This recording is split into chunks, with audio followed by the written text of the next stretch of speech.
Nii, Sebastian, räägi, kust sa pärit oled ja kus sa üles kasvasid? Tere, ma olen Sebastian, ma sündisin Pariisis ja tegelikult olen Pariisis elanud umbes 3 aastat enda elust, aga need olid mu esimesed 3 aastat elus, ehk siis need ei olnud väga meeldejäävad minu jaoks, aga ma elasin seal 3 aastat, prantsuse keel oli minu esimene keel ja pärast seda ma kolisin enda emaga koos Räpinasse, kus mu ema on ka algselt pärit ja ma elasin seal kokku umbes 3 aastat. Aga samas ma elasin seal vahepeal Tartus ja natukene aega Tallinnas ka, et see edasi-tagasi, Eestis igatahes.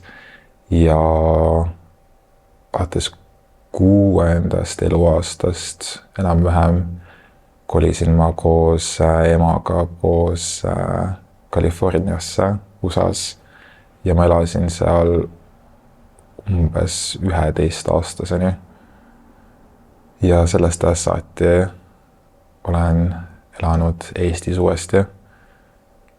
Ka ikkagi enamasti Tallinnas, aga mu vanaema elas ikkagi edasi Räpinas, siis ma viibisin tema juures hästi palju. Saad sa oma emaga hästi läbi?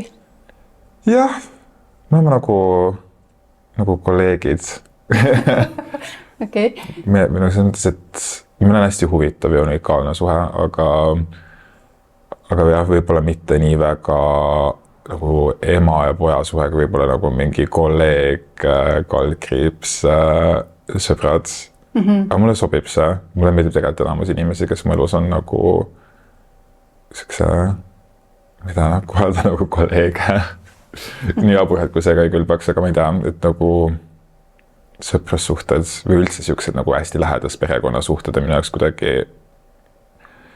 tundub nagu natukene liiga üle volli keeratud, et ma olen kuidagi siuke, et see tekitab minus siukest ebavajalikkuse tunnet, mis on nii nagu jabur öelda, aga ma arvan, et mulle tundub vähemalt, et hästi paljud inimesed tegelikult nagu natukene liialdavad üle, kui nad räägivad oma sõprussuhetest ja perekonnasuhetest, et see on natukene nagu näitemäng minu meelest. Aga oma isaga hoidsid sa selle ajal sidet või? Pikemat aega tegelikult ei rääkinud, aga kus nad läksid mu emaga lahku. Aga see nagu kuidagi siuke huvitav ka, et ma ei tulnud otseselt nagu vajadus selle jaoks. Ja ma ausalt öeldes ütleks, et mulle tundub võrreldes väga paljude inimestega, keda ma olen nagu näinud üles kasvamas, et mulle alati tundus isegi natukene võib-olla nagu õnnistusena, et ma sain üles kasvada mitte otseselt, et kas ilma nüüd nagu isata, vaid ütleks, et üldsegi, et ma nagu lapsepõlves tegelesin väga palju iseenda kasvatamisega, mitte et mind oleks kuskil nagu hüljatud ja maha jäetud ja midagi taolist, aga mulle meeldis väga palju üksinda aega veeta ja keskenduda iseendale. Mu ema rääkis alati mulle, et kuidas ma nagu eraldasin ennast täiesti vahepeal niimoodi, et ikkagi pidi mulle meelde tuletama, et ma mängiks sõprade ja teiste inimestega ja et tuleks vahepeal temaga ka suhtlema. Aga mulle kohutavalt meeldis nagu see aeg üksinda, mis ma ei tundnud kuidagi, et mind kuskile nagu jäetud, aga ma suhtlen ikkagi regulaarselt enda isaga ka nüüd, aga meil on ka täpselt samamoodi siuke kolleegide suhe, mis mulle ka meeldib. Kes sul selline kõige lähedasem inimene elus on? Kindlasti mina ise siiamaani. Ma ei ole väga inimene, kes toetaks väga palju teiste peale või nagu mu enda seisukoht on alati see, et kui ma ei saa iseendaga hakkama, et siis mul ei olegi mõtet tegelikult ühegi teise inimese poole pöörduda. Aga eks mul ikka on mõningaid sõpru. Ma alati räägin, et mul on 3,5 sõpra. Aga siis nüüd ma hakkasin mõtlema, eks tegelikult, et mul ei ole enam 3,5 sõpra, mul on vist mingi 2,5. Ja see pool on niimoodi, et ta ikkagi nagu on sõber, aga siis ma ei ole nagu 100% kindel, kas ma tahan seda sõprussuhet jätkata. Aga mitte sellepärast, et keegi oleks mingi valesti teinud. Ma ei tea, nüüd kui ma seda niimoodi nagu üldse räägin, siis ma mõtlen, et ma lähenen sõprusele väga nagu veidral moel, niimoodi, et see on mul nagu läbi kalkuleeritud, ette plaanitud, ma arvestan sellega ja ma pühendan sellele aega. aga seda enamat ma tegelikult tunnen, et need sõprussuhted, mis mul on, et need on nagu väga erilised, et nii palju nagu mõttekäiku on nende taha läinud. Et eks ma kindlasti vahepeal selles mõttes otsin tugi ka enda sõprade käest, aga ma ei ole inimene, kes avastaks ennast siukses olukorras, kus ma nagu ei saa iseendaga hakkama ja kui need momendid tulevad, siis ma võtan eraldi aega, et pikalt nagu sellega tegeleda, et aru saada, et kuidas ma saan tagasi sinna punkti, kus mul on jälle kõik hästi. Kuidas sa enda lapsepõlve kirjeldaksid? Mul oli väga huvitav lapsepõlv ja ma ausalt öeldes ma olen hästi palju mõelnud selle peale, et ma ei ole kindel, kas ükski inimene, keda ma isiklikult tean, oleks võimeline elama sellist lapsepõlve nagu mina. Mitte et öelda, et mul oleks kohutavalt raske lapsepõlv olnud. Kindlasti ma oletan, et raskem kui väga paljud, aga see mõjus mulle ikkagi väga positiivsel moel niimoodi, et ma siiamaani tunnen, et ma läbisin selle ja et ainult nagu mina oleks sellisel moel suutnud sellest nagu välja tulla, nagu ma tulin. Kui see kõlab nii kuidagi siuke mingi krüptilisena, aga ma tõesti nagu tunnen, et vähemalt nendelt täiskasvanutelt, kes mu elus olid, kui ma olin väga väike, siis ma mingil määral tunnen, et mulle ei antud kunagi nagu võimalus laps olla otseselt, aga ma samas ei tunne, et see oleks nagu halb asi olnud.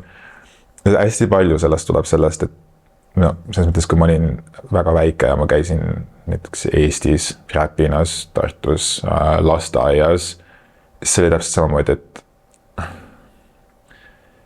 kui sa nagu üritad mõelda, et tegemist oli siis aastal mingi 2001, 2003, et ma muidugi selleks hetkeks ise ei olnud üldse absoluutselt teadlik sellest, et mis asi on näiteks nagu rass või nahavärv või võib-olla isegi nagu sugu ja kõik siuksed asjad.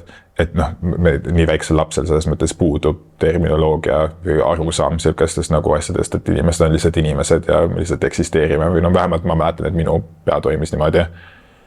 Aga ma mäletan, see hakkas tegelikult üsna varalt nagu pihta, kus mind vähemalt Eestis olles eristati nahavärvi alusel.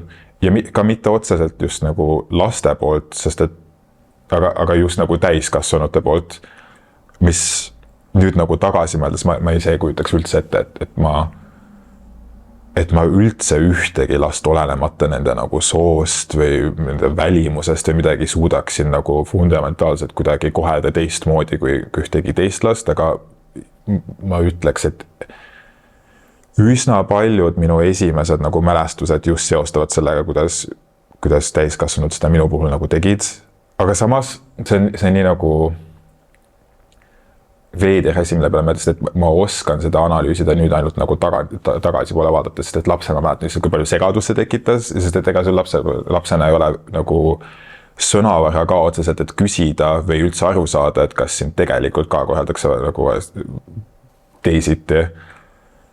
Aga jah, et kui ma nagu mõtlen, et milline lapsepõlv oli, ma ütleks, et enamus mu nagu, kõik mu sõbrad olid väga toredad minu vastu ja eks mu pere oli ka nagu tore mu vastu, aga samas ma mäletan taaskord nagu hästi palju siukest nagu, ma olin mingi hetk lapsena nagu lapsehoidjad ja kui ma enda vanema ja vanaisaga elasin, siis mul oli mingi hetk, kus mu ema käis koolis mingi aeg ja siis ma elasin enda vanaisa juures.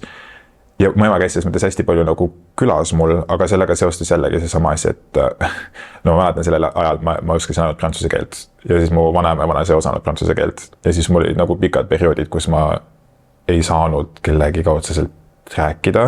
Või muidugi ma ainult rääkisin kõikide inimestega, aga keegi saanud aru minust lihtsalt mitte midagi. Aga see samamoodi oligi, et veits siuke nagu eraldatud, aga ma jällegi rõhutan seda, et see eraldatud ei olnud minu jaoks kuidagi nagu halb. Mulle meeldis see, aga jah, et ikkagi väga nagu teistmoodi. Ja mu emaadi nagu on rõhutanud seda ka, et ma sain väga hästi iseendaga nagu hakkama ja ma ise ka mäletan, et mulle väga meeldis nagu üksinda olla. Ma korrutan seda nii palju, aga ma ei ole seda varem tegelikult nagu sõnadesse otseselt pannud, et ma esialgu nagu küsisin ja siis nüüd ma nagu vastan. aga mäletad sa ise, kas sul oli mingi hetk oma nagu pereliikmetega vestlus sel teemal, et mida oodata ja et kuidas nagu sinu päritolu võib sind mõjutada või kuidas inimesed võivad sind nagu teisiti kohelda, et kuidas sa peaksid sellele reageerima? On sul üldse sel teemal kunagi perega mingi vestluseid olnud? See oli nii nagu imelik seisukoht, et ma ütlen ausalt, mina ei saanud aru, et ma ei ole valge, kuni ma olin umbes võib-olla 6-aastane. Sest et sellest lihtsalt, isegi kui keegi kuskil midagi ütles või kohtles mind teistmoodi, siis mitte ükski inimene nagu ei selgitanud mulle midagi sellega seoses. Ma tunnen, et see on tegelikult, no et mul mingil määral nagu enese teadvus või siuke mingi asi on nagu, ma ei tea, kas just röövitud, see on nii dramaatiline öelda, aga ma oletan, et mu enese teadlikkus ja enese nagu väljendus ja kõik asjad oleksid oluliselt teistmoodi välja kujunenud, kui mul oleks olnud mingit nagu aru saama sellest. Ja isegi kui keegi kuskil nagu täiskasvanu midagi ütles, kes võib-olla ei olnud mõttes nagu perega midagi, siis mul puudus kontseptsioon nagu sellest üldse aru saada või midagi taolist. Ja esimene kord, kus ma päriselt mulle jõudis kohale, et ma ei ole valge, et selles mõttes, sellel ajal ei olnud sellist asja kindlasti. Tegelikult ütleme niimoodi, et Eestis väga nii ei ole sellist nagu mõistet, kui et sa oled mixed või et siin on lihtsalt, kas sa oled nagu valge või sa oled must või sa oled midagi muud või midagi taolist, aga ma mäletan esimest korda, kui ma mõtlesin, et issand, et on teisi inimesi nagu mina. No muidugi mul oli meeles see, et mu isa oli nagu, muidugi mu isa on kameruunlane, ehk siis ta on minust oluliselt veel nagu jumekam. Aga ma mäletan, kui me läksime USA-sse, siis me lennujaamas nägin teisi mustanahalisi inimesi ja siis ma mäletan, ma näpuga nagu näitasin ja ma neid vaata. Siis ma olin okei, rahune maha, calm down. Aga mul sellel nagu hetkel mul oli kohal, et mingid okei, et on ka teisi erinevaid. Muidugi ma olin telekast nende siin, aga telekas sellel ajal ka ei tundu mulle nagu päris asju olevat. Telekat sellised multikad ja igasugused asjad, mingid loomad, keda sa polnud näinud ja mis iganes asju, et see ei valgustanud mind kuidagi inimeste eripärast nagu osas. Aga jah, ma nüüdseks tunnen, et kindlasti mu ema oleks võinud kuidagi paremini mind kas ette valmistada või siis kuidagi nagu rääkida sellest teemast. Või võib-olla ta tõesti isegi rääkis ja ma ei saanud aru, aga ma ei mäleta, et sellist asja oleks nagu otseselt nagu olnud, et keegi oleks saanud tegevus. Ma mäletan, kunagi keegi ütles mu kohta midagi seda nagu racial slur eesti keeles. No ja siis solvava termini, mis viitab siis mustanahaliste kohta. Ja ma mäletan, ma küsisin tema käest, et mida see tähendab, siis ma olin mingi, et ära seda ütle, ära mõtle selle peale, et ära kuula inimesi ja mida iganes. Ja hästi palju see nagu kordu muster oli. Ma kindlasti mu ema ei oleks õnnelik, kui ma praegu nagu räägin sellest alati. Siis ei olnud niimoodi, et sellist asja ei olnud. Ja mingi, aga noh, see on see, mis ma mäletan, see on see, mis ma ise kogenud olen. Et kindlasti temal on nagu oma osapoolsest rääkida, aga et hästi palju oli see, et ära mõtle selle peale, ära tee välja, ära kuula. Aga siis probleem oligi selles, et ma ei saanud aru, et mida ma nagu üritan jätta kuulamata või mis on nagu, et millest jutt üldse käib või milles asi on.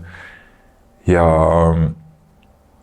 ma tean nii palju, kui ma olen vähemalt USAs kokku puutunud ja tegelikult isegi Eestis ka erinevate inimestega, kellel on siis vanemaid või vanem, kes on tumedanahaline, siis ma tean, et kindlasti kodus tuleb see kasvatus, kus nendel on hästi paljudel ette valmistatud ja räägitud sellest, et mis see tähendab, et olla nagu mustanahaline ja kuidas maailm sind selle tõttu kohelda võib. Aga see oli pigem nagu asi, millest ei räägitud teadlikult. Su emal ilmselt puutub nagu omal ju kogemus ka, ilmselt on raske mõista, mida sa koged, aga oma isaga on sul sellest juttu tulnud? Ma hakkasin enda isaga aktiivselt nii nagu hilja suhtlema siukest nagu regulaarselt, et selleks ajaks mul oli juba nagu enda arusaamad ja asjad. Et on kindlasti nagu oma mingi seisukoht sellel, aga mu isa elukogemus on täiesti teistsugune kui mina ja ta ei ole pidanud kunagi elama nii väikses kohas nagu Eesti, et ka temal on võib-olla oma nagu nägemine sellest, mis see tegelikult, ma ütleks ka, et ei esindas väga hästi seda, mis nagu aktuaalsuses toimub maailmas. Aga noh, see on ka samamoodi, et kui sa oled võib-olla natukene privilegeeritum inimene, siis sa tihtipeale ei pea kokku puutuma hästi palju ebameeldivate ühiskonna probleemidega. Ja ma tegelikult suures pildis, ma tunnen ise ka väga palju, et olenemata, kui palju ebameeldimusi ma olen kogenud, et ma nüüdseks ka ikkagi olen ennast suutnud kuidagi võib-olla isegi natukene sükesesse mulli panna, kus ma saan eraldada ennast ja võib-olla kas just nagu mitte välja teha sellest, aga vähemalt ennast nagu mingil määral kaitsta sükeste asjade eest. Aga noh, eks see ongi see, et ainult selle tõttu, et ma neid asju olen läbi nagu kogenud varasemalt, oskan ma seda mingil määral teha. Aga selles mõttes ega see ei ole ka nagu mingi kindel asi, alati on mingid imelikke inimesi ja ma ei tea, kas just imelikke või nagu õige öelda selle kohta, aga inimesi, kellel on enda väga konkreetsed tõekspidamised ja arvamused ja seisukohad, kes annavad kindlustuse mõista, mida nad tunnevad. Ja see tuleb kuidagi lihtsalt vahepeal on see, et kui ma väga pikalt olen suutnud nautida mingitki nagu mugavust, siis alati kuidagi juhtub niimoodi, et see üllatab meid või noh, see jõuab kuidagi nii suvalisel hetkel ja momendil, et see lausa nagu hetkeks peaaegu suutsin ära unustada, et siuke asi võib juhtuda või midagi taolist. Aga see alati juhtub uuesti. Ja ma olengi nagu aru, et noh, see ongi nagu see, et kui sa elad enamasti valges riigis, siis see ei ole kindlasti võimalik asi, mida oleks nagu võimalik vältida. Aga noh, see ei tee seda selles mõttes kuidagi nagu meeldimavaks või lihtsamini seedimavaks, kui see, et sa tead, et see juhtub, et siis nagu lihtsalt arvestad sellega või midagi taolist, et noh, ma arvestan nagunii, aga pigem on see küsimus, et miks ma peaks. Milline noor sa koolis olid või kooli ajal olid? Kuidas sul koolis läks üldse? Hästi, käin siiamaani koolis. Aga ma arvan, mu koolikogemus oli väga erinev. Kui ma käisin USAs koolis, siis ma käisin imelikul kombel, mõtleks osades, et USAs meil oli nii nagu huvitav, sest et ma tundsin seal ennast nagu võib-olla teisel määral natukene nagu see on mina segab. Teisel moel natukene nagu erilisena, aga pigem enda nagu käitumise ja enda mõtlemise pärast, kui see, et ühegi nagu füüsilise omaduse pärast. Et kui ma USAs elasin, siis oli pidevalt näiteks kuidagi vähemalt sellistes ringkondades, kus ma liikusin, ei olnud see väga tavapärane näiteks, et kellelgi on ainult üks vanem. Ma mäletan isegi, mul oli teises klassis üks klassiõde, kellel olid lesbi nagu paari, ma ütleks, igatahes tal oli 2 ema. Ja isegi tema oli niimoodi, et mis mõttes, et sul on 1 ema? Ma ei, mis mõttes sul on 2? Aga isegi tema oli nagu selle üle nagu natukene šokeeritud. Ma ei tea, kas šokeeritud. Ta lihtsalt ei olnud varem sellist asja kuulnud. Ja samamoodi iga kord, kui meil kuskil koolis oli mingi, ei tea, kas isadepäevad või mingi siuksed asjad, siis oli ka õpetatud mingi, mis mõttes sul pole isa? Ja siis ma ei tea, mul on isa, ma lihtsalt, et nagu me ei suhtle nii aktiivselt või et me ei ole üksteise elus nagu niimoodi. Ja siis küll mingi aga et su ema siis on kellega? Ma ei tea, et praegu kellegiga, et on mingi hea sõbranna, kes nagu hängib hästi palju meiega, aga et just mingi, et ta on ka siis lesbi, ma ei ole, minu teada mitte. Aga sellest oli nagu pidevalt juttu, mis oli nii nagu, mis on nii huvitav, sest et Eestis on hästi palju perekondasid, kus on, ma ei tea, kas öeldakse, et kärkpered või on üksiklapsevanemad või üksiklapsevanemad, kes on nüüd juba uue nagu enda kaasa teinud ja mingi kasuisa või kasuema või midagi taolist, et see ei ole mitte midagi nagu imelikku. Ma isegi tihtipeale niimoodi, et mul on nii palju sõpru ja tuttavaid, kellel on kas üksikvanemad olnud nagu üles kasvades ja nii, et vahepeal oli siuke, et ma olin mingi, et mis asja, et sul on mõlemad vanemad kodus nagu, et jah. Ja samamoodi oli see nagu hästi imelik, et inimesed olid mingid, et kust sa pärit oled, siis ma ütlesin, et ma olen Eestist. Ja siis inimesed mingid Eesti, et see on kuskil Aafrikas, jah? Siis ma mingid, ei, et see on Euroopas. Ja siis mõtlesin mingid, okei. Siis mõtled Etioopia või? Või mingid, ei, Eesti, et see on, see on Venemaa. Ja see usu mind midagi ei usalda, ei tea, mis Eesti on nagu. Ja sellele ajal vist ei olnud Skype veel populaarne, et sa öelda, et Eestist ei Skype. No igatahes. Ja siis see kuidagi tekitas ka võib-olla nagu inimestel nagu mingi küsimärki, aga samas mind ei koheldud nagu kuidagi halvasti või nagu, ma ei tea, teistmoodi. See oli lihtsalt, ma tean, et kuidagi nagu pidevalt nagu jututeemaks teiste inimeste seas. Ma mäletan isegi osad nagu teiste lapsevanemate vanemad, sest USA on see, et peavad lapsevanemad kooli järgi tulema.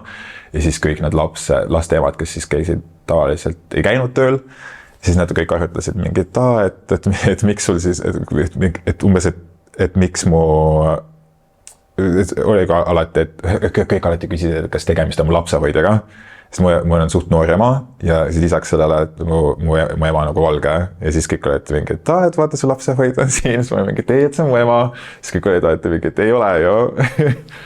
et see nagu tõstatas hästi palju küsimusi, aga samas ma ei mäleta kunagi, et ma olenemata oma nagu kõikidest nendest nii-öelda eripäradest, ma ei olnud kunagi nagu üks imelikest lastest. Meil oli suht palju koolis selliseid veidrikke. Ma mäletan, et ma isegi võib-olla olin pigem sükses nagu sõprusringkonnas, kes oli vähemalt põhikoolis, kes olid nagu populaarsed. Nagu täitsa põhikoolis, selles mõttes see mingi populaarsusteema ei olnud võib-olla nii ei olnud kuidagi nii defineeritud, olid lihtsalt need nagu võib-olla natukene klassis aktiivsemad, said mingid imelikud, kellega väga suheldud, said teised. Aga ma mõtlen, kui ma Eestisse tulin, siis oli tõesti niimoodi, et Eestisse tagasi tulin siis 5. klassis. Siis ma läksin alguses Räpina gümnaasiumisse 5. klassi, mis oli hästi huvitav, sest et see oli hästi palju, veidral kombel hästi palju inimesi, kes teadsid mind juba ette, sest et kõik olid kas minuga lasteaias samas rühmas käinud ja nemad mäletasid mind, kõik olid, mäletad mind, ei. Sest ma arvan, et mu elukogemus selleks hetkeks oli natukene värvi rohkem olnud, kui lihtsalt Räpinas edasi jäädes 5 aastat. Aga samamoodi nagu tegelikult otseselt laste poolt Räpina gümnaasiumis mind ei koheldud nagu kuidagi teised ja õpetajate poolt ka otseselt mitte, aga ma olin seal väga lühikest aega alla nagu mingi üksikud kuud. Ja siis ma tulin Tallinnasse koos emaga. Ja Tallinnas oli kindlasti see, kus ma hakkasin nagu täpselt samamoodi mõtleks, et ma pigem olin üks nagu aktiivsematest inimestest enda klassis ja üldsegi tegelikult koolis.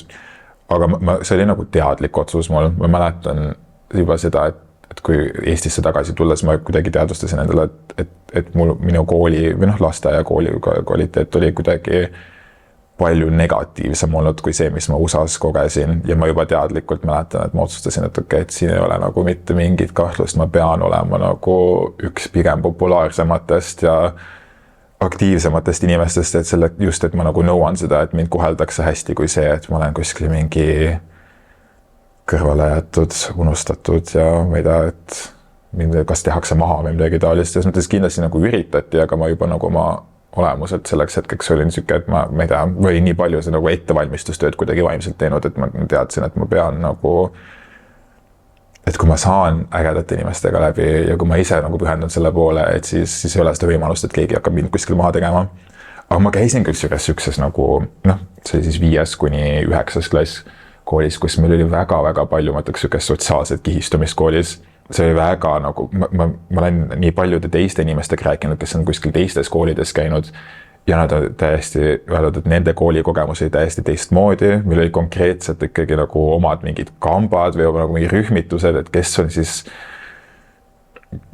seal oli ikkagi konkreetne nagu kihistumine, et kas sa oled nagu all või sa oled nagu üleval. Ja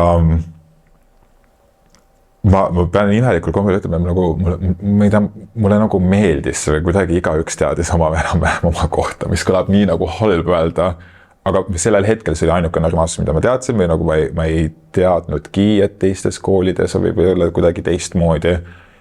Ja noh, et see valmistas mind kuidagi nagu sotsiaalselt väga ette, ma ikkagi konkreetselt, ma mäletan, et ma ikkagi väga pidin püüdlema selle poole, et kuidagi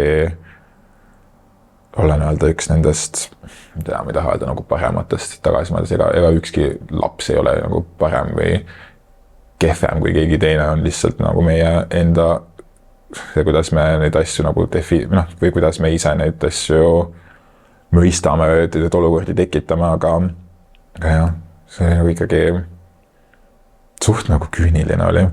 Aga ma sain hakkama. Aga mulle jäi kuidagi kõlama võib-olla ridade vahelt see, et sa tajusid rohkem sellist teistsugust kohtlemist täiskasvanude poolt.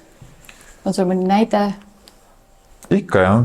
Ma mäletan täitsa nagu see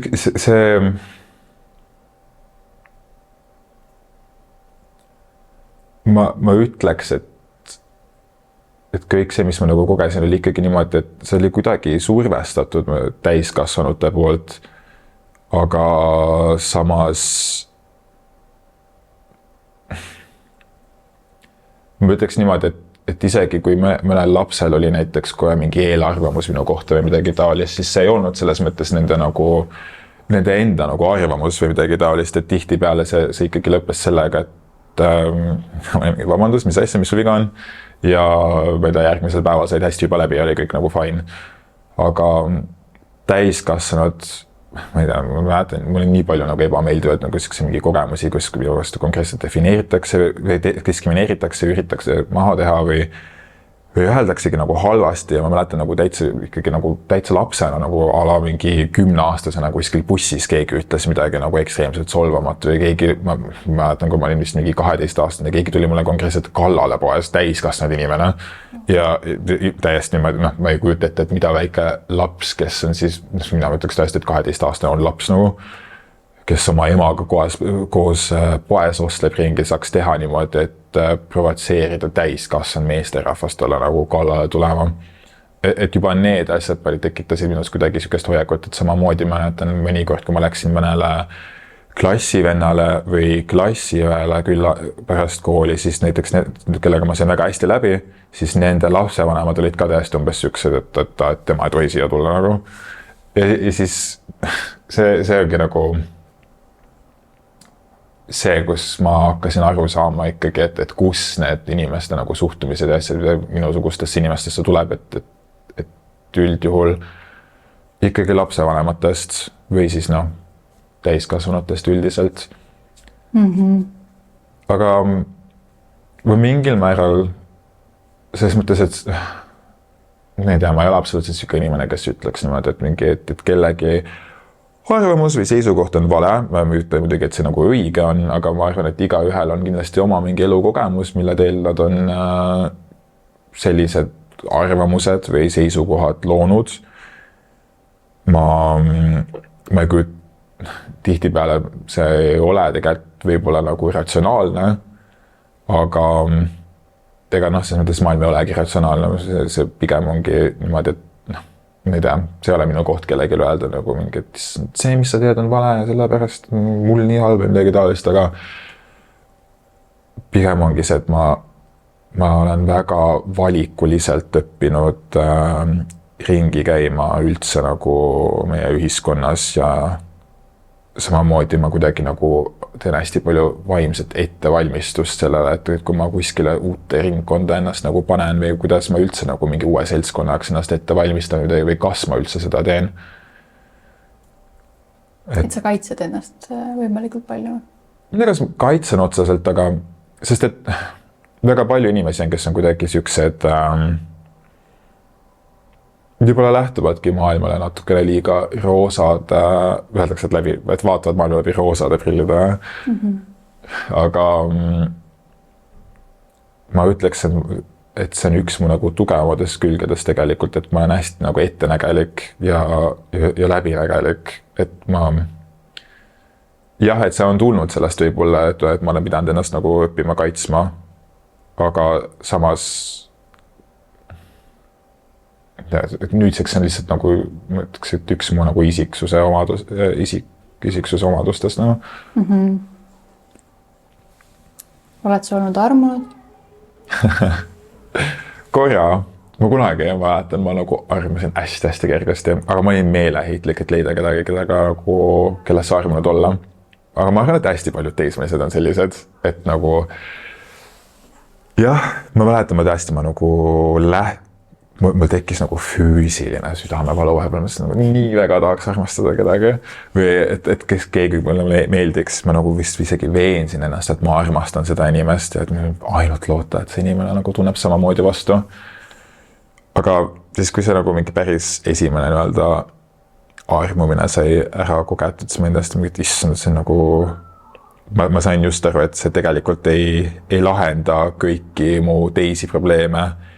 Ja just vastupidi, et ma pean tegelema iseendaga ja õppima olema rahul iseendaga 100% enne, kui ma saan loota, et või üldse enne, kui ma tunnen, et ma olen valmis kellegisse teisse nagu midagi panustama või andma. Et sa pead iseennast armastama esimesena. Aga ma nüüdseks ütleks, et see on juhtunud, see võttis väga nagu ma ei tea, kas tegelikult väga pikka aega, võttis aega igatahes, aga jah, ma kuidagi, ma mäletan ikkagi, et ma täitsa juba võib-olla isegi natukene enne teismega kujutasin, et okei, et see lõpptulemus on siis see elus, et kui sa leiad kellegi, kellega koos olla, ja siis ma sain suht kiirelt aru, et see tegelikult on täiesti ebaoluline. Et nagu, ma ei tea, kas ebaoluline, ma tean, et väga paljud inimesed püüdlevad ikkagi selle poole, et see on selles mõttes mingil määral kindlasti nagu bioloogiline asi, aga kui sa natukene sellest primitiivsusest võib-olla nagu kõrvale astud ja kolmandas isiksusest asja vaatad, siis minu nagu seisukoht on see, et miks ma peaksin tahtma elada, kui mu elu on ainult väärt elamist kellegi teisega koos. Et ma, kindlasti on avatud armumisele ja nii edasi, aga ma ei olegi üldse selline inimene, kes selle poole nagu püüdleks. Mul on häiriv vaadata, kuidas osad inimesed on nagu kasutavad igasuguseid deitimisäppe ja nagu üritavad luua seda armastust ilma, et seda kuskil seda tegelikult oleks. Või siis mõned inimesed, kes tõesti meeleheitlikult üritavad hästi paljude inimestega kokku puutuda selle eesmärgiga, et saaks kellegiga koos olla. Ja väga paljud inimesed on nõus tunnistamisega, et nad ei taha üksi olla, aga see on nii kurb, hale peaaegu isegi minu silmis. Ma ei ürita nagu kedagi maha teha selles mõttes, aga ma ikkagi leian jah, et kui sellises seisukohas omadega olla, et siis tegelikult on palju olulisem teha tööd iseendaga kui see, et loota, et keegi päästab sind sinu üksindusest. Kui vana sa oled praegu? Ma olen 25. Ja millega sa praegu tegeled või alustame sellest, et mis sa pärast kooli edasi tegid? Ja sa õpid praegu ka, ma saan aru, aga ma õpin praegu ka. Mul on niimoodi, et ma õpin sotsiaalteadusi, aga ma ei ole üldse kellegi jaoks täpsustanud, et mis ala ma täpselt õpin. Mul on veits ikka lähenemine, et ma ei taha üldse selle peale nagu rõhku panna, kuni mul on see haridus kätte saadud. Paljud inimesed lõpetavad kooli kuskil poole pealt ära, et ma käisin seda õppimas 2 aastas, keda huvitab, kui sa seda ära lõpetanud ei ole. Nobody cares, trust me. Aga mul on aasta veel, siis ma juba tunnen, et ma võiks sellest nagu uhkelt rääkida, aga ikkagi jah, sotsiaalteadused. See on väga laimistav. Aga ma ei tea, miks ma nii krüptiline olen siis. See ei ole nagu saladus. See ei ole tegelikult üldse saladus. Lihtsalt võib-olla ma tahaks ise selle enda jaoks ära teostada enne, kui ma seda kuskile ütlema lähen. Võib-olla sellist survet ka vähemaks natuke, kui sa ei pane seda suure kella külge. Sellest ma saan aru. Võib-olla tõesti, jah. Aga kui korraks tuua tagasi sinu selle lapsepõlve kogemuse juurde ja üldse elukogemuse juurde, mida sa soovitaksid lapsele, kes on hetkel kogemas või läbi elamas täpselt sama? Soovitaks leida enda niši ja leida midagi, milles sa oled hea ja leida enda tugevad küljed ja rakendada need täielikult. Sest et ma arvan, et ükski nagu, või enamus inimesed, kes võivad mingil määral samastuda, et olgu see, et äkki sa oled mis võib nagu jabur võrdlus mida teha, aga et noh, kas sa oled mingit moodi võib-olla vähemus, siis ma ütleks, et minu nagu elukogemus on õpetanud seda, et selleks, et saada 50% tunnustust, pead sa tegema 200% tööd. Ja ma olen kuulnud teistsugustes, noh, ma ei tea, kas või isegi näiteks, et mõni naissoost sõbranna on öelnud siis, et ka nemad tunnevad samamoodi, et naisterahvana olla siis nagu patriarchy,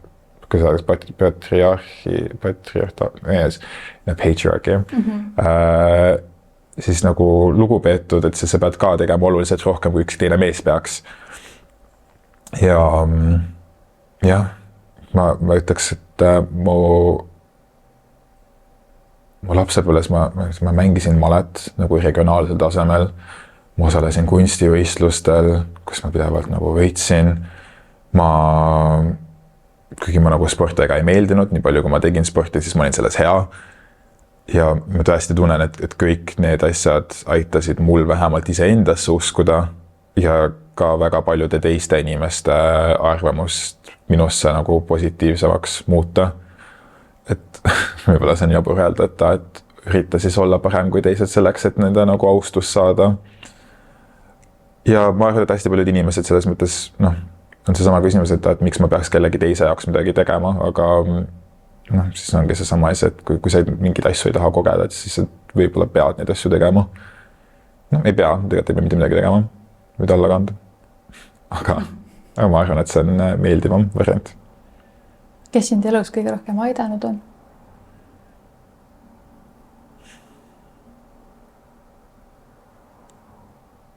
Ma tahaks öelda mina isa, aga kas kolmandat korda järjest öelda sama vastust on nagu it's cheesy maybe.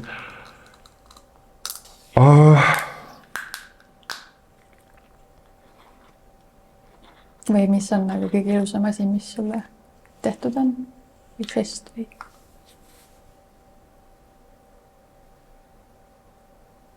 See on nii raske öelda. Me ei keskendu väga sükestele sentimentaalsetele asjadele.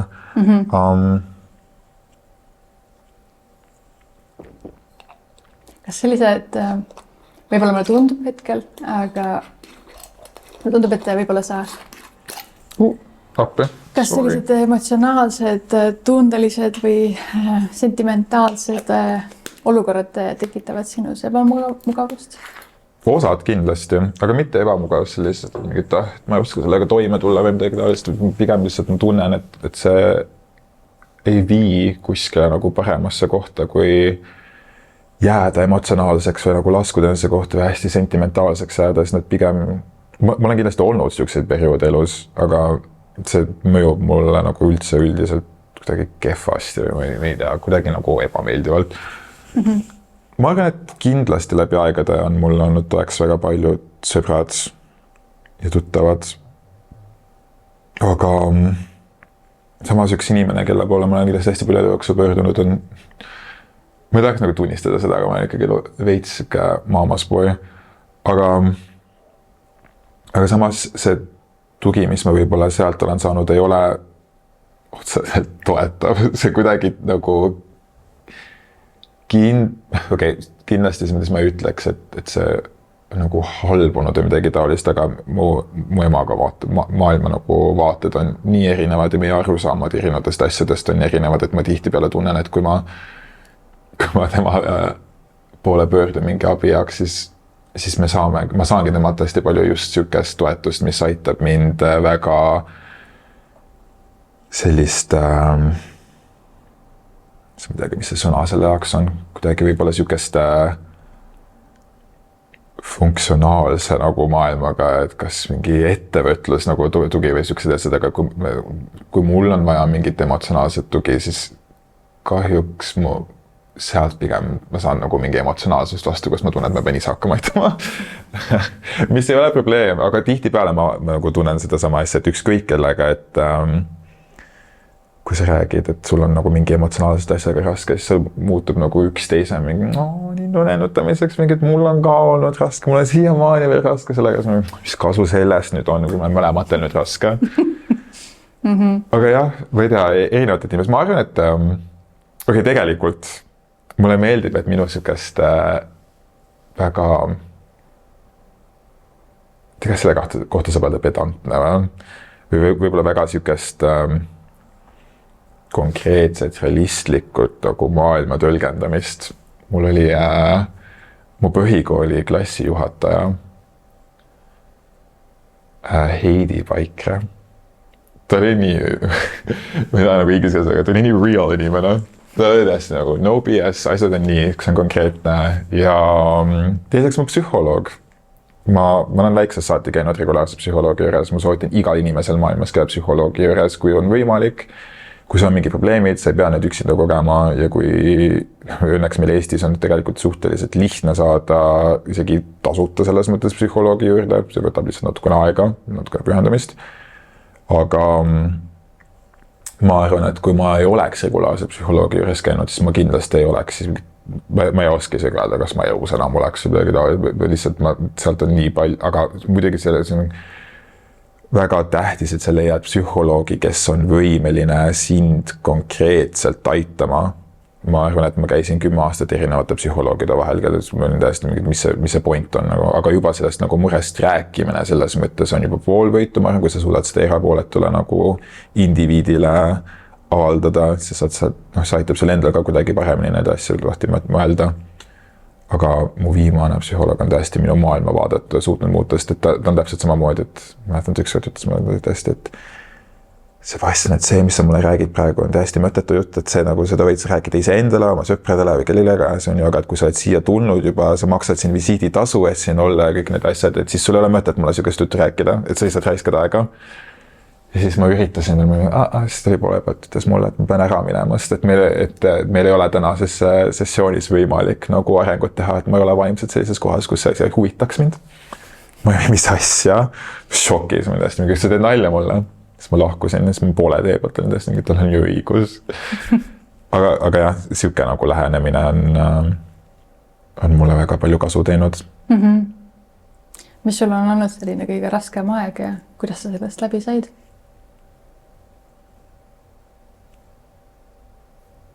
Kas just nagu kõige raskem, see on raske nagu rinkida.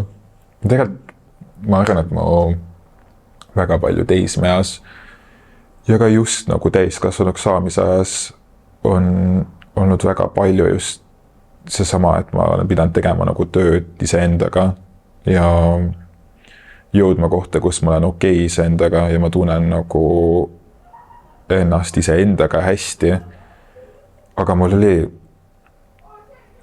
periood, kus ma olin äkki 15 kuni 18 oli võib-olla tõesti nagu kõige raskem. See üks kõige raskematest aegadest, sest et ma tõesti, see oli võib-olla periood, kus ma tahaks nagu öelda, et ma ei nagu, ma ei tea, ma ei olnud nagu enesetapuhimuline, aga samas ma väga pikalt ei tundnud vajadust nagu elamise jaoks. Mul ei olnud mõtet kunagi, et ma tahaks ennast ära tappa või midagi taolist, aga ma nagu elu veits kaotas nagu oma nagu, ma oli hästi pikad perioodid, kus ma ei täiesti miks nagu milleks, et kõik on lihtsalt nii tüütu ja kõik on nii raske ja ma olen vaimselt nii kurnatud ja mul on nii ebameeldiv tegelikult olla. Ja ega ma tegelikult ei teinud midagi selles mõttes selle paremuse poole muuta. Ja ma hakkasin aina rohkem väljas käima ja alkoholi tarbima ja mul olid täiesti mingid perioodid, kus ma arvan, et ma olingi enam-vähem mingi teisipäevast pühapäevani regulaarselt purjus. Ja ma mäletan, ma 11. klassis, ma nagu vahepeal ja 10. klassis niimoodi, et ma läksin otse nagu peolt järgmine päev kuskile kooli ja ma ei tea, kõik tunduski nii mõttetu, et isegi see tundus nagu huvitav või nagu kuidagi, et ja mul läks väga palju nagu aega, et aru saada, et see tegelikult ei ole nagu okei. Aga see kõlab kõik nii dramaatiliselt, ma ei tea, miks ma sellest nagu ma veitsin ka seisuga, et miks üldse sellist asjad rääkida, et said ju läbi kõik on nüüd hästi, et miks nagu miks nii melodramaatiline olla sihukese asja kohta, aga jah, kui ma mõtlen, siis ma tean seda väga palju inimesi, kes on samamoodi nagu mingites sihukestes perioodides ja ma tegelikult tundub, et Eestis nagu alaealiste meelemürkide tarbimine on väga-väga normaliseeritud ja mitte, et see normaliseeritud, see vist ongi nagu, ma ütleks, et üldse meil siin nagu väga normaalne. Ma mäletan, et kui ma olin mingi 12-aastane, siis ma juba mõtlesin, et issand, ma ei suuda oodata, kuni ma saan juba alkoholi jooma hakata ja pidudel käia ja mida iganes teha. Ja siis 14-15 aastaselt juba kõik nagu juhtus ja toimus. Ja see oligi normaalne, kes kõik mu nagu klassikaaslased tegid seda sama asja ja siis mul olid nagu mingi sõprusringkonnad, kellega ma kohtusin väljaspool kooli, kes tegid täpselt sama asja ja kõik need samad inimesed tegidki kõike seda, kuni ma mingi hetk nagu mingi 18, 19, 20 aastasena olin nagu, et okei, et nüüd ma olen nagu täiskasvanud inimene ja ma juba vastutan iseenda eest, et mul tegelikult ei oleks nagu vaja käituda enam niimoodi, et otsi mingi sihtkohta, hakka nüüd midagi tegema ka. Millest sa unistad? Ma olen hästi nagu noores ja ma arvan, et hästi palju mul sellest, et elul pole mõtet tunned, mis mul oli teismelisena, ma tundsin selle pärast, et ma tegelikult, tõenäoliselt, et ma arvan juba selleks hetkeks, kui ma mingi 16-aastane olin, 17-aastane, ma olin juba saavutanud kõik enda unistused. Mis unistus oli 16-17 aastas? Mu unistus väiksem oli see, et ma tahtsin ilus olla. Ma püüdlesin igapäevaselt, mu ema oli hästi ilus. Kõik inimesed mu ümber kogu aeg kiitsid seda, kui ilus mu ema on. Ja eriti Eestis, kus inimesed selles mõttes ei tunnustanud, vähemalt siis mitte, võib-olla sihukest välimust, mida ma esindan või sihukest nagu ilu, mida ma esindan ilusaks, oli see väga nagu raske kogeda, sest ma mäletan, ma kogu aeg mõtlesin, et see ei tundunud nagu asi, mis on minu jaoks mõeldudki. Ja väga paljud inimesed on, et kui sa oled ise endaga rahul, et siis sa oledki ilus, et sa oled kindlasti ilus kellegi jaoks. Whatever, ma ei taha kellegi jaoks ilus olla, ma tahan, et teised inimesed vaataks mulle otsa, mõtleks seda, et ma olen ilus. Ja ma tahaks ise vaadata nendele otsa ja vaadata, et ma olen ilus.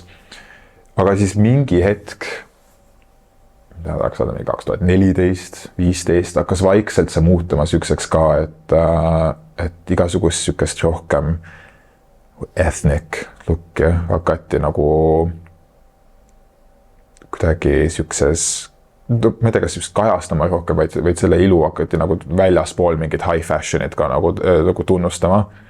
Et siis tekkisid see mingi suurte huulte trendid.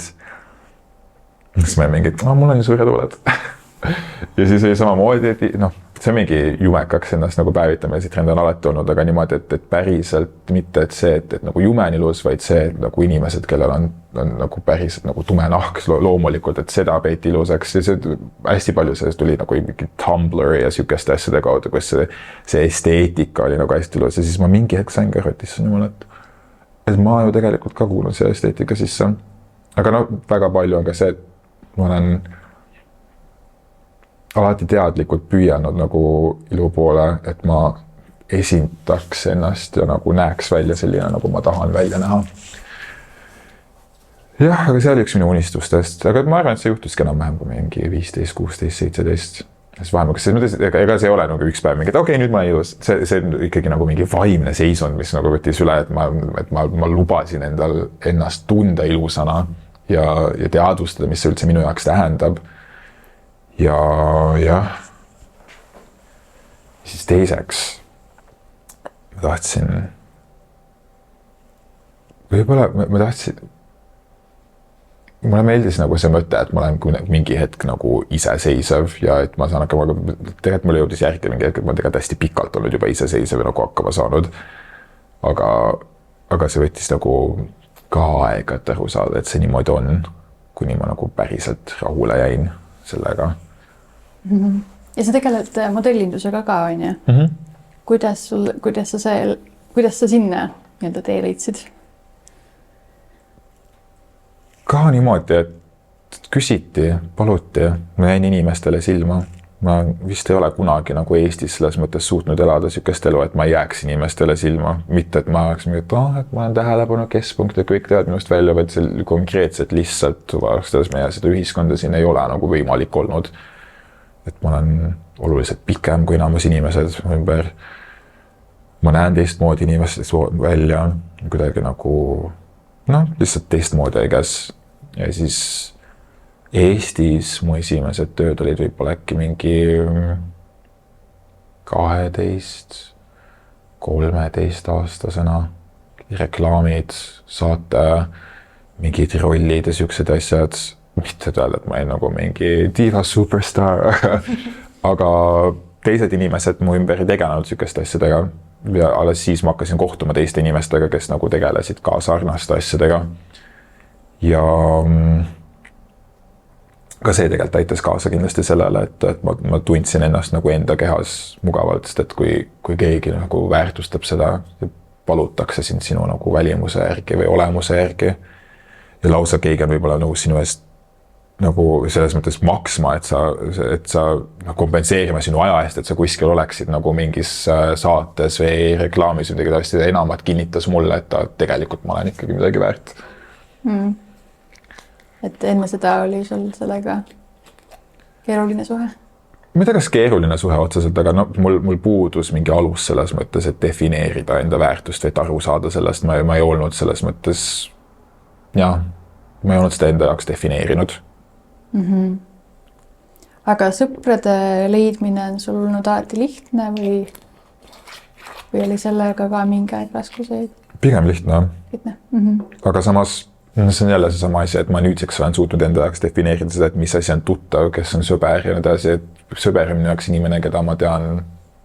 Ma ei saa väga lihtsalt kellegi sõbraks, kui ma need vähemalt mingi 5 aastat ei tea ja ma tõesti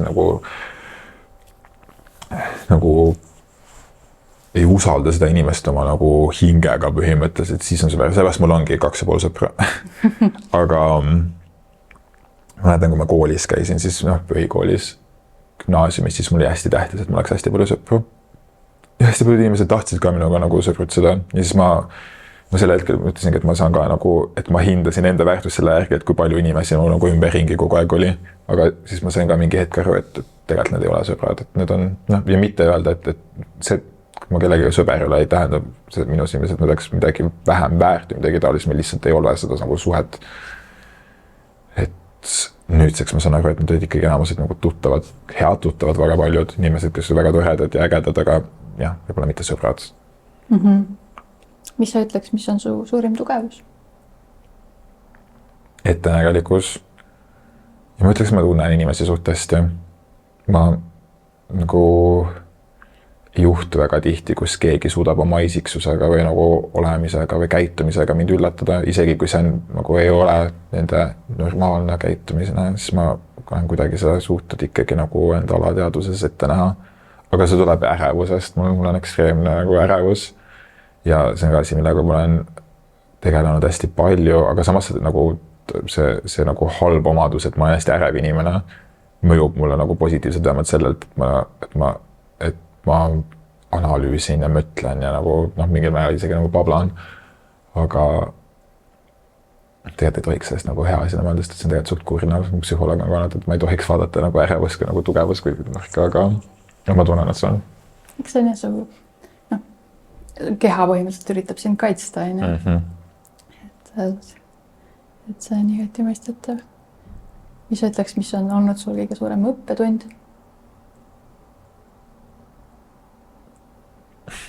Olen emotsionaalne. Et kui sa suudad enda emotsioone ja asja vaheldada, mina tunnen isiklikult, et ma elan oluliselt paremat elukvaliteeti nüüd, kui ma ei mõtle esialgu oma südame ja emotsioonide asjadega, vaid pigem üritan asju nagu ratsionaalselt mõelda, läheneda. Aga ma arvan, et see on sama asi, et mõni teine inimene, kui ta muutub nii võib-olla apaatseks, siis see on tegelikult nendel võib-olla nagu halvem kuidagi. See on minu isiklik nagu siuke asi, et tunnen mingit balanssi ja siukest stabiilsust, kui ma ei ole emotsionaalne. mille eest sa oled elus kõige tänulikum?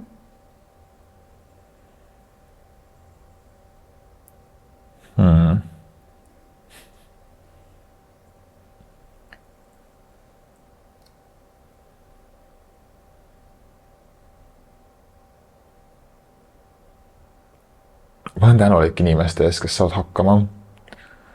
Inimesed, kes suudavad korrektselt asju teha, õigesti asju teha niimoodi meeldivalt, et see nagu ei häiri mitte kedagi teist, et pigem just nagu mõjub positiivselt ka teistele. Ma alati tunnen, et kui sa saad iseendaga hakkama ja sa nagu ei tee vigu, siis see kajastub ja see mõjub su ümbritsevatele inimestele ka positiivselt ja nad saavad ka hakkama. Ja selline üksteisele toetumine meeldib. Jah, ja mulle kohutavalt meeldib, kui samamoodi, et kui ma näen, et keegi teine saab mingite asjadega hakkama, see nagu julgustab mind ka või motiveerib mind, et ma tahan ka hakkama saada. Samamoodi ma tunnen nagu, et kus see nagu nakkav heas mõttes. Väga hea. Aga suur aitäh sulle enda lugu jagamast. Aitäh!